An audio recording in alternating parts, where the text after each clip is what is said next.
function, equation, expression. Topic: Identifying characteristics of quadratic functions. જેના બે example આમાં આપ્યા છે. પહેલો છે graph the quadratic function and determine its characteristics. Example છે match the graph to their characteristics. First example: graph the quadratic function and determine its characteristics. Characteristics કઈ આવી શકે એની? Like axis of symmetry, y-intercept, zeros, એની direction, maxima minima, એ બધી. So આપણો function છે y equal to x square minus 4x.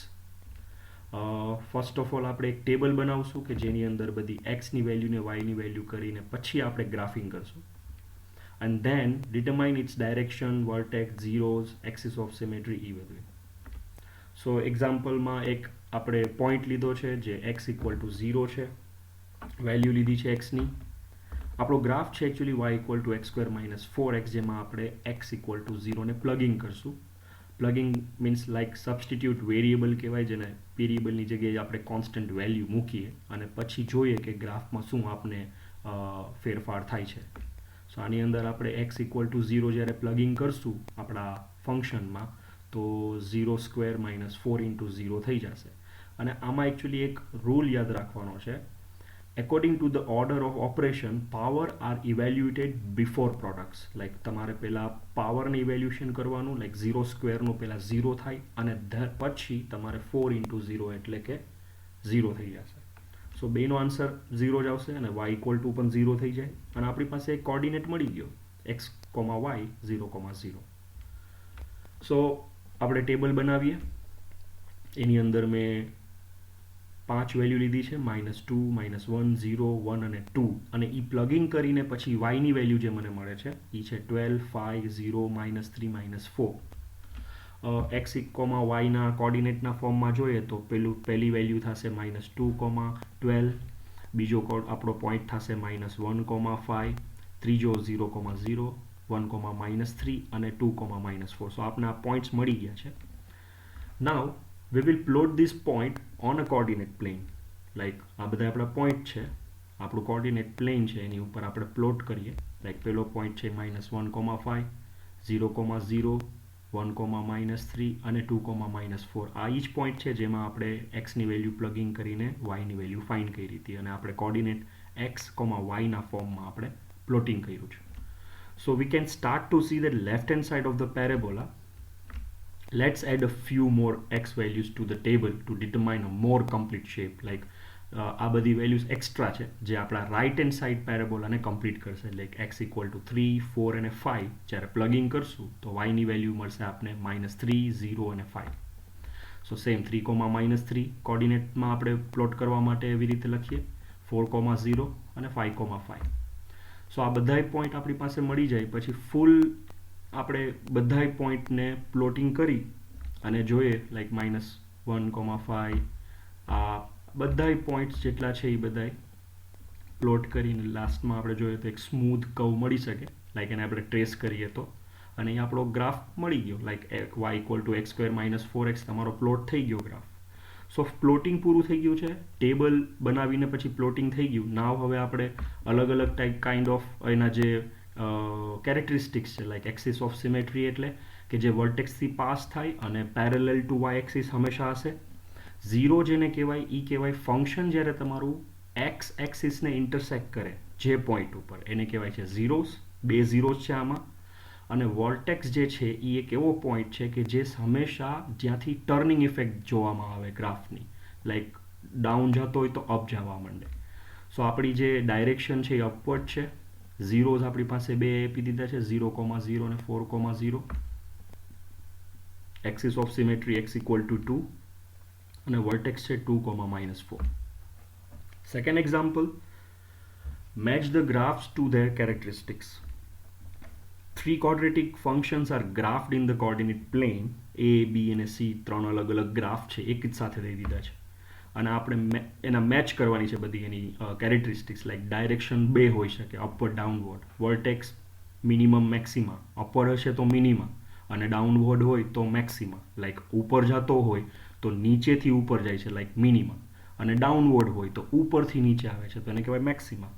એવી રીતે વર્ટેક્સના પોઈન્ટ છે, એક્સિસ ઓફ સિમેટ્રી, આ બધા ઓપ્શન્સ આપ્યા છે. આમાંથી જોવાનું છે કે આપણે આપણી કેરેક્ટરિસ્ટિક્સ કઈ કઈ મેચ કરી શકીએ છીએ.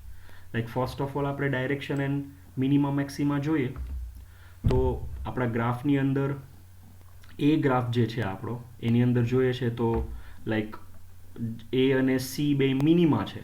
લાઈક એ હંમેશા અપવર્ડ બાજુ જાય છે, સો એને આપણે મિનિમા કહેશું. ગ્રાફ એ ઉપર જાય છે, ગ્રાફ સી ઉપર જાય છે, સો એને અપવર્ડ કહેવાય. અપવર્ડમાં હંમેશા મિનિમા આવે.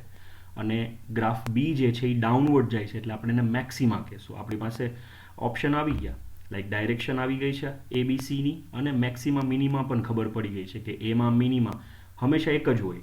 ક્વોડ્રેટિક ગ્રાફમાં કાં તો મિનિમા હશે કાં તો મેક્સિમા હોય. સો નાવ વર્ટેક્સના આપણી પાસે ઓપ્શન છે, 3 ઓપ્શન છે. એ ત્રણેય ઓપ્શનમાંથી જોઈએ કે આમાં આપણે આપણા ગ્રાફમાં કયા કયા ઓપ્શન્સ આવી શકે છે. લાઈક એક આપણે સી ગ્રાફ જે છે એ તો ઓલરેડી -6 ઉપર ઇન્ટરસેક્ટ થાય છે, એટલે એનો -6 જે છે એ આપણે વર્ટેક્સ ઉપર લેશું. આપણો જે એ ગ્રાફ છે એને આપણે ટ્રેસ કરીને જોઈએ તો ખ્યાલ આવે કે એક પોઈન્ટ આપને કોઓર્ડિનેટ સિસ્ટમ ઉપર મળશે, અને એવી જ રીતે ટ્રેસિંગ બીનું કરશું તો પણ એક પોઈન્ટ મળે. સો લાઈક વર્ટેક્સ એ ગ્રાફ છે આપણો, એના વર્ટેક્સ એકચ્યુઅલી 2,-4 છે. બી વર્ટાઇસ જે બી ગ્રાફનો આપણા વર્ટાઇસિસ લઈ લઈએ તો એ -2,2 છે, અને સીના જે છે એ 0,-6 છે. વર્ટેક્સ એટલે એવા પોઈન્ટ કે જે હંમેશા મેક્સિમા મિનિમા ઉપરથી તમને મળી શકે. લાઈક ત્યાંથી હંમેશા કાં તો ગ્રાફ ટર્નિંગ ઇફેક્ટ આપે, એને આપણે કહી શકીએ વર્ટેક્સ. સો આપણી પાસે જે વેલ્યુ છે એને આપણે મેચ કરીને પછી રાખી દીધી છે એમાં, બીમાં અને સીમાં, જે પર્ટિક્યુલર એના પોતપોતાના રિસ્પેક્ટિવ વર્ટેક્સ છે એ. નાવ એક્સિસ ઓફ સિમેટ્રી આપણી પાસે 3 ઓપ્શન છે. એક્સિસ ઓફ સિમેટ્રી એટલે કે જે લાઇન વર્ટેક્સથી પાસ થવી જોઈએ અને વાય એક્સિસને પેરેલલ હોવી જોઈએ. લાઈક એ બી ને સીની જે લાઇન રેડ, ગ્રીન અને બ્લુના ફોર્મમાં દીધી છે, તો લાઈક બ્લુ ગ્રાફ છે આપણો, એની x=2 થી આપણી એક્સિસ ઓફ સિમેટ્રી પાસ થાય છે. આની બીની જે છે એક્સિસ ઓફ સિમેટ્રી x=-2 થી પાસ થાય છે, અને સીની જે છે એ x=0 થી પાસ થાય છે. લાઈક એ પોઈન્ટ બધાય જે છે એ બધાય પોઈન્ટ એક્સ એક્સિસ ઉપરના છે. લાઈક એક્સિસ ઓફ સિમેટ્રી હંમેશા તમને જે છે એ પેરેલલ ટુ વાય છે, એટલે વાય કોઓર્ડિનેટ તો મળવાનું નથી, તમને એક્સ જ મળશે. તો તમારે એને કહેવાનું કે x=2 થી પાસ થાય છે. એક્સ એક્સિસ ઉપર એ ટ્રેસ લઈને પોઈન્ટ લઈ જવાનો, અને ત્યાંથી તમારે કહેવાનું લાઈક આ એક્સિસ ઓફ સિમેટ્રી ક્યાંથી પાસ થાય છે કોઈ પૂછે તો એ હંમેશા વાયને પેરેલલ હોય અને એક્સ એક્સિસને ઇન્ટરસેક્ટ કરીને લાઈન જાય. સો લાઈક એ પોઈન્ટને તમે બોલો તો 2,0 ઓર ગ્રાફ બીની જે એક્સિસ ઓફ સિમેટ્રી છે એ -2,0, અને સીની કેમ જે એક્સિસ ઓફ સિમેટ્રી છે એ છે 0,0. સો લાઈક બધાયમાં વાય હંમેશા 0 જ રહેવાનું છે. સો આપણે એક્સિસ ઓફ સિમેટ્રી ખાલી ડિક્લેર કરશું x=2, x=-2 ઓર x=0, ખાલી એક્સની વેલ્યુ લઈને. સો આપણી પાસે ગ્રાફના જે પર્ટિક્યુલર જે ઓપ્શન્સ આપ્યા હતા એની અંદરથી આપણે વેલ્યુઝને સરખું રીઅરેન્જ કરીને લખી નાખી છે. નાઉ વાય ઇન્ટરસેપ્ટ. સો વાય ઇન્ટરસેપ્ટ કોને કહેવાય? તો વાય ઇન્ટરસેપ્ટ હંમેશા એવો પોઈન્ટ કહેવાય કે જે પોઈન્ટે ફંક્શન અને વાય એક્સિસ ઇન્ટરસેક્ટ થાય.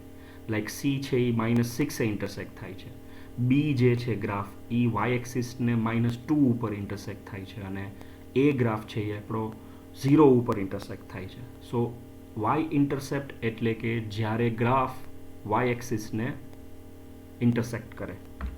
સો y=0 ગ્રાફ એનો આપણે વાય ઇન્ટરસેપ્ટ કહીએ, y=-2 અને y=-6 એ જે સી ગ્રાફની થઈ જશે. સો વાય ઇન્ટરસેપ્ટ હંમેશા વાયની વેલ્યુ હોય, એક્સિસ ઓફ સિમેટ્રી હંમેશા એક્સની વેલ્યુ હોય. સો આપણે જે વેલ્યુ આપણી પાસે હતી એમાંથી આપણે વેલ્યુ રાખી દીધી. એમાં જોઈએ તો ખ્યાલ આવે છે કે લાઈક ઝીરોઝ, વાય ઇન્ટરસેપ્ટ ને એક્સિસ ઓફ સિમેટ્રી એ ત્રણેય એકચ્યુઅલી જસ્ટ ખાલી કોડ એબ્સિસા કાં તો ઓર્ડિનેટ હશે, લાઈક એક્સની વેલ્યુ ને કાં તો વાયની વેલ્યુ. સો આપણે ઝીરોઝની વાત કરીએ. સો ઝીરોઝ કોને કહેવાય? ઝીરોઝ એવા પોઈન્ટ કે જે હંમેશા ફંક્શન, જે તમારું જે પણ ક્વોડ્રેટિક ફંક્શન હોય એ જ્યારે પણ એક્સ એક્સિસને કટ કરે એને કહેવાય છે ઝીરોઝ.